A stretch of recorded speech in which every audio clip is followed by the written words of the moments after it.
समझेंगे भूतकाल क्या था, वर्तमान क्या है, भविष्य क्या होगा। अभी बहुत सारे सीनियरों ने कही, चाहे वो सुनील सर हो या अजीत सर हो या नरेश सर हो या आशीष सर हो, किसी भी चीज में कामयाब होने के लिए एक ही चीज की जरूरत है, आपका क्यों क्लियर होना चाहिए। कैसे के लिए तो दुनिया समझाएगी, हर कोई समझा सकता है, क्यों के लिए कोई नहीं समझाएगा। ये क्यों जिस दिन आएगा आपके अंदर से आएगा, वो इस मीटिंग में आ सकता है, अगली में आ सकता है, या किसी में आ गया होगा। और जिस दिन वो क्यों क्लियर हो जाए, हम आपको स्टाम्प पे लिख के दे सकते हैं, आज आरसीएम ज्वाइन करने के बाद तीसरे महीने आप रॉयल्टी बन जाओगे। 3 महीने बहुत सारे लोग हमें पहले से जानते हैं, कुछ लोग नहीं जानते। थोड़ा शॉर्ट में परिचय कर लेते हैं। नाम दिनेश चौधरी है, जन्म हमारा यूपी मुरादाबाद में हुआ, किसान परिवार में हुआ।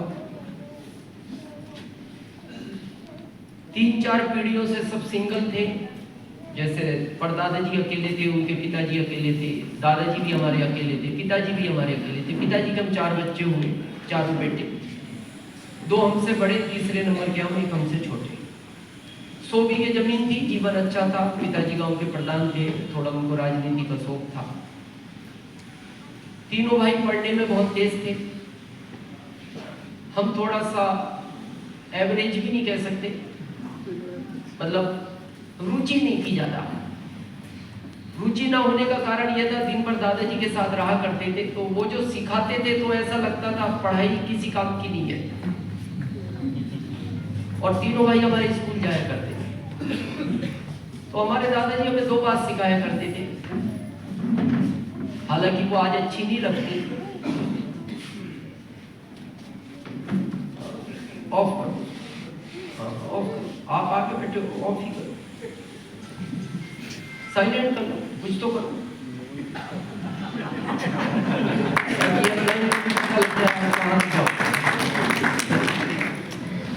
तो हमारे दादाजी हमें 2 बात सिखाया करते थे। पहली, जिंदगी में झूठ नहीं बोलना, हमेशा सच बोलना।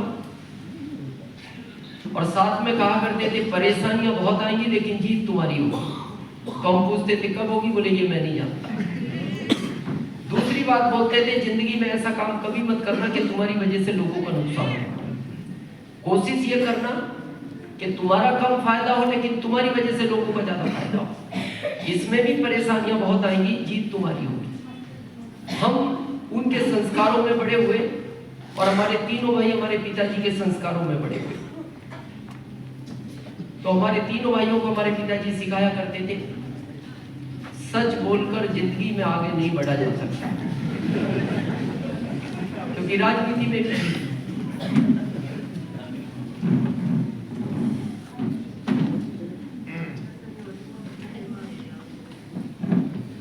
भारत में ये बहुत बड़ी समस्या है, बाद में आने वाले को सीट अगला चाहिए। ये आज तक हमें ये समझ में नहीं आया, चलो सीट ले, पीछे भी तो है, मतलब बाद वाले को अगला क्यों? ये तो नियम ही होना चाहिए। आरसीएम में भी ऐसा ही है, पहले आओ पहले पाओ, यहाँ बाद वाला पहले नहीं आता। थोड़ा सा ध्यान रखें जो मैनेज कर रहे हैं। तो पहला वो बोलते थे, सच बोलकर इस दुनिया में आगे नहीं बढ़ा जा सकता। दूसरा बोलते थे, बिना लोगों का नुकसान किए आगे नहीं बढ़ा जा सकता। तो वो तीनों भाई तो उस संस्कार में चले, हम दादाजी के संस्कार में चले, और हम सबसे ज्यादा परेशान थे। तीनों भाई अच्छे पढ़ भी गए, अच्छी पोस्टों पर चले गए। तो यहाँ का तो नहीं पता, ये हरियाणा में आता है। हमारे यूपी में शादी के लिए भी पढ़ाई चाहिए, अगर मतलब ठीक ठाक घर चाहिए तो 10वीं पास होना चाहिए, उस समय था। तो हमारे पिताजी हमसे कहा करते थे, बेटा कम से कम शादी के लिए तो पढ़ो, और अपने लिए ना पढ़ो, छोटे भाई के लिए पढ़ो, क्योंकि तुम्हारी होगी तो उसकी होगी, और वो पढ़ने में तेज है, सबसे तेज वही है। तो हम अपने लिए तो नहीं पढ़े, हमें पढ़ाई में भी ज़्यादा रुचि नहीं थी, शादी में भी ज़्यादा नहीं थी, पर हम भाई के लिए पढ़े। 18 साल स्कूल गए, 10वीं नहीं हुई। जब 4 साल तक नहीं हुई तो प्रिंसिपल साहब ने कि हमारे पिताजी को बुला कर कहा ये स्कूल शादियों के लिए नहीं खोले गए, क्यों आप स्कूल की बेइज्जती करते हो? कोई पूछेगा ये बच्चा कहाँ पढ़ा, इसमें पढ़ा, तो आप इसे ले जाओ, शादी हो ना हो ये जिम्मेदारी स्कूल की नहीं है। तो वहाँ पढ़ाई का कैरियर खत्म हो गया। तीनों भाई अच्छे पढ़ गए, 10वीं फेल वालों की तरफ यूपी सरकार देखती नहीं। तो हमारी माँ ने हमसे कहा बेटा अब तुम क्या करोगे? माँ हमारे सपोर्ट में थी। तो हम कहते थे माँ आप बताओ क्या करें? बोले बेटा देखो नौकरी तो मिलेगी नहीं और तुम्हें छोटा काम करते हुए शर्म महसूस होगी, तो तुम एक काम करो, शहर बदल लो या फिर राज्य बदल लो। तो हम 1995 में मध्य प्रदेश चले गए, MP। वहाँ दिग्विजय सिंह की सरकार थी। वहाँ वो ईमानदारी काम आई, सच्चाई काम आई। सरकार ने कहा अभी हम कृषि उपज मंडी में भर्ती कर रहे हैं 1 साल के लिए टेम्परेरी, जो ईमानदार होगा, मेहनती होगा, लोगों का मदद करेगा, उसको हम बाद में सरकारी नौकरी दे देंगे और 1 साल बाद हमें सरकारी नौकरी मिल जाएगी। और ये रियल है, आदमी जहाँ जन्मता है ना वहाँ उसको अच्छा काम मिल सकता है, लेकिन वो करना पसंद नहीं करता क्योंकि उसको शर्म महसूस होती है। उससे हल्का काम वो दूसरे राज्यों में जाके करता है। ये नेचर है, गलती नहीं है। आप जितने भी लोगों को गुजरात बॉम्बे में देखोगे उससे अच्छी नौकरी हरियाणा में मिल जाएगी, बिहार में मिल जाएगी, पर यहाँ करता है तो दोस्त वो कमेंट्स पास करते हैं, अरे ये कर रहे हो। आप कोई बॉम्बे गया? बॉम्बे का जीवन देखा जो अपने यहाँ के लोग बॉम्बे में नौकरियां करते हैं, नर्क जीवन है। मतलब वहाँ आदमी व्यवस्थित सो ही नहीं सकता। वहाँ पता आदमी कितनी जगह में सोता है? 3x3 में। सोने के लिए 3x6 चाहिए जगह, और सोता कितने में? 3x3। अब आप क्या हो गए 3x3 में? हमने तो बहुत देखा। वहाँ क्या होता है, रूम होता है 3 फीट चौड़ा, 10-12 फीट लंबा, तो इसमें सोते 10-12 लोग। तो वो क्या करते हैं, यहाँ तक का तो हिस्सा यहाँ से यहाँ तक का जमीन पे रहता है, यहाँ से ऊपर का ऐसे करके दीवार पे रहता है।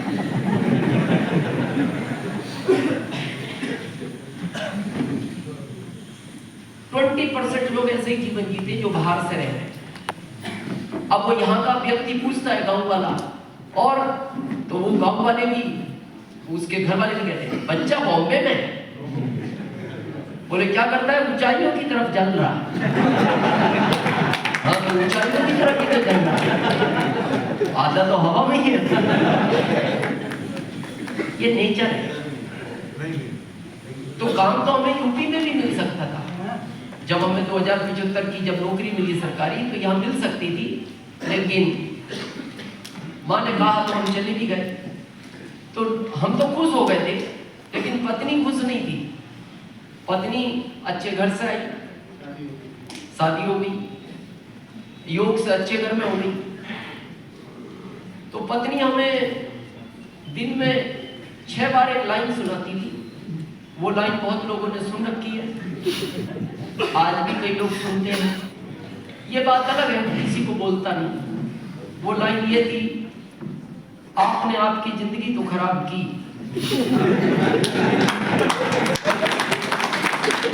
तो आपकी समझ नहीं आना। ये अभी सुनने में बड़ा अच्छा लगा।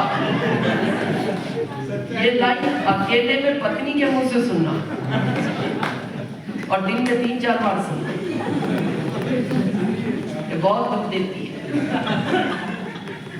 तो हम पत्नी को पूछते थे, सरोज नाम है हमारी धर्मपत्नी का, हमने कहा सरोज तुम ऐसा क्यों बोलती हो? तो वो एक ही बात बोलती थी, देखो आप अपने दादाजी के संस्कारों में बड़े हुए, आपका जीवन देखो। आपके तीनों भाई आपके पिताजी के संस्कारों में बड़े हुए, उनका जीवन देखो, वो कितनी ऊंचाइयों पर है और आप कहाँ हो।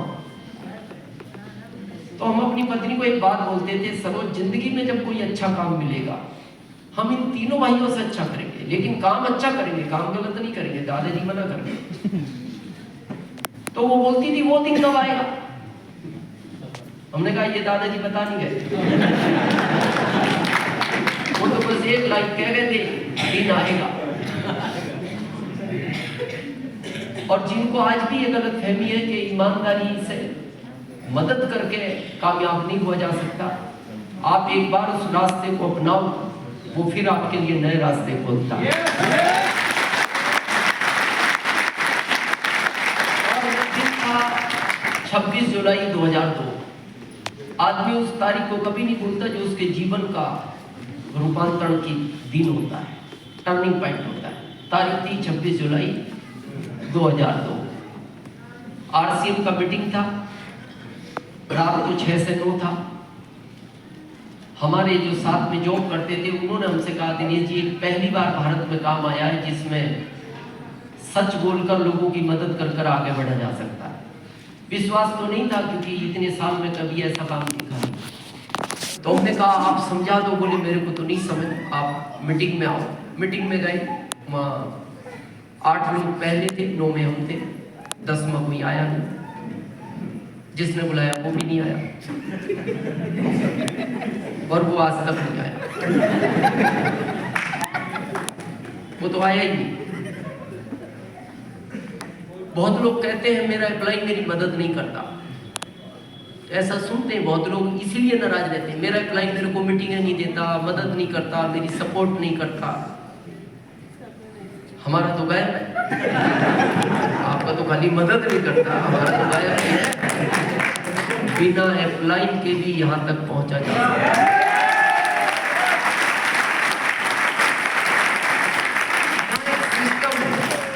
आपको व्यक्ति को नहीं पकड़ना, आपको सिस्टम को पकड़ना है। जिस दिन आप सिस्टम को पकड़ जाओगे आपको किसी की आवश्यकता ही नहीं पड़ेगी।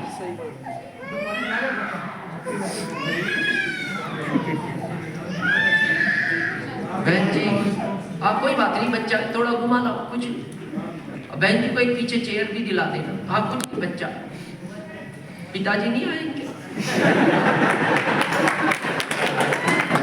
चलो तो दिन आता है।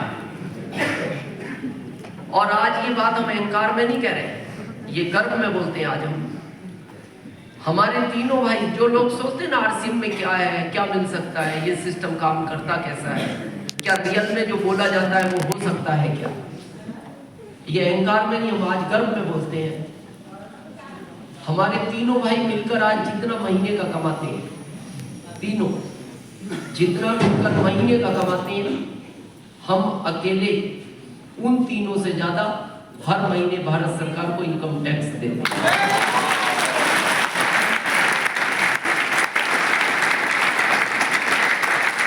ये ताकत इस सिस्टम में है जिसकी आज बात करेंगे। अब प्रश्न आता है करना क्यों है।